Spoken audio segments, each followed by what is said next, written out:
ओम परमात्मने नमः। पूर्व श्लोक में भगवान ने ज्ञानी भक्त को अपना अत्यंत प्यारा बताया,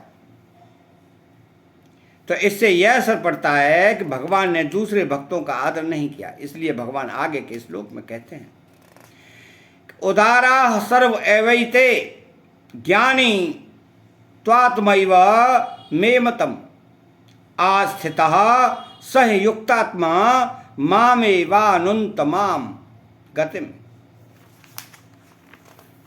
अर्थात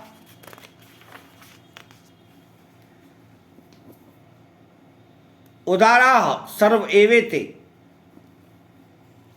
ये सब के सब भक्त उदार हैं, श्रेष्ठ भाव वाले हैं। भगवान ने यहाँ जो उदारा शब्द का प्रयोग किया है उसमें कई विचित्र भाव हैं। जैसे नंबर 1, चौथे अध्याय के 11वें श्लोक में भगवान ने कहा है कि जिस भक्त जिस प्रकार मेरे शरण होते हैं उसी प्रकार मैं उसका भजन करता हूँ। भक्त भगवान को चाहते हैं और भगवान भक्त को चाहते हैं, परंतु इन दोनों में पहले भक्त ने ही संबंध जोड़ा है, और जो पहले संबंध जोड़ता है वह उदार होता है।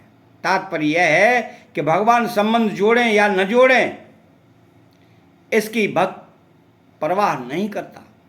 वह तो अपनी तरफ से अपने संबंध जोड़ता है और अपने को समर्पित करता है, इसलिए वह उदार है। नंबर 2, देवताओं के भक्त सबकाम भाव से विधि पूर्वक यज्ञ दान तप आदि कर्म करते हैं, तो जो देवताओं को उनकी कामना के अनुसार वह चीज़ देनी पड़ती है, क्योंकि देवता लोग उनका हित अहित नहीं देखते। परंतु भगवान का भक्त अगर भगवान से कोई चीज़ मांगता है तो भगवान अगर उच्च समझे तो वह चीज़ दे देते हैं। अर्थात देने से उनकी भक्ति बढ़ती हो तो दे देते हैं, भक्ति न बढ़ती हो तो संसार में फसावट होती हो तो नहीं देते।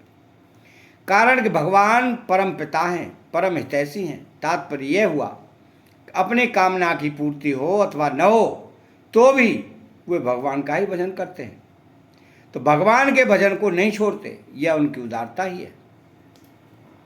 नंबर 3, संसार के भोग और रुपए पैसे प्रत्यक्ष सुखदायी दिखते हैं और भगवान के भजन में प्रत्यक्ष जल्दी सुख नहीं दिखता, फिर भी संसार के प्रत्यक्ष सुख को छोड़कर अर्थात भोग भोगने और संग्रह करने की लालसा को छोड़कर भगवान का भजन करते हैं। यह उनकी उदारता ही है। नंबर 4, भगवान के दरबार में मांगने वालों को भी उदार कहा जाता है कि यदि दरबार दीन को आदर रीत सदा चले आई। अर्थात कोई कुछ मांगता है, कोई धन चाहता है, कोई दुख दूर करना चाहता है, ऐसे मांगने वाले भक्तों को भी भगवान उदार कहते हैं।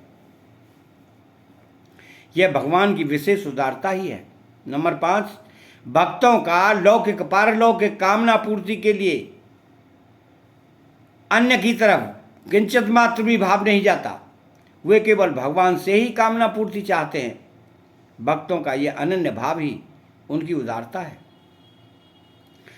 ज्ञानी त्वात्मैव मे मतम, यहाँ तो पद से ज्ञानी अर्थात प्रेमी भक्त की विलक्षणता बताई है कि दूसरे भक्त तो उदार हैं ही, पर ज्ञानी को उदार क्या कहें, वो तो मेरा स्वरूप ही है।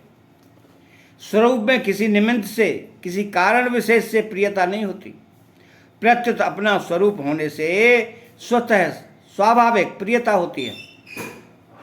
तो प्रेम में प्रेमी अपने आप को प्रेमास्पद पर न्योछावर कर देता है, अर्थात प्रेमी अपनी सत्ता अलग नहीं मानता।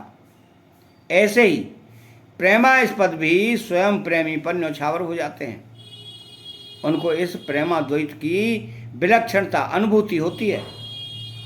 ज्ञान मार्ग का जो अद्वैत भाव है वह नित्य निरंतर अखंड रूप से शांत सम रहता है, परंतु प्रेम का जो अद्वैत भाव है वह एक दूसरे को अभिन्नता का अनुभव कराता हुआ प्रतिक्षण वर्धमान रहता है। तो प्रेम का अद्वैत भाव एक होते हुए भी दो हैं और दो होते हुए भी एक है।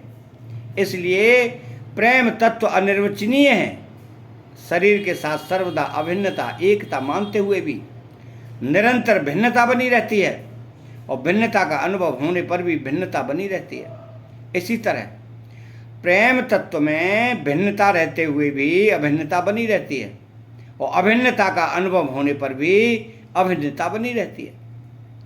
जैसे नदी समुद्र में प्रविष्ट होती है तो प्रविष्ट होते ही नदी और समुद्र के जल की एकता हो जाती है।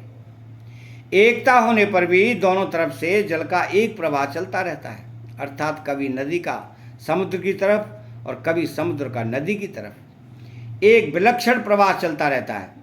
तो ऐसे ही प्रेमी का प्रेमास्पद की तरफ और प्रेमास्पद का प्रेमी की तरफ प्रेम का एक विलक्षण प्रवाह चलता रहता है।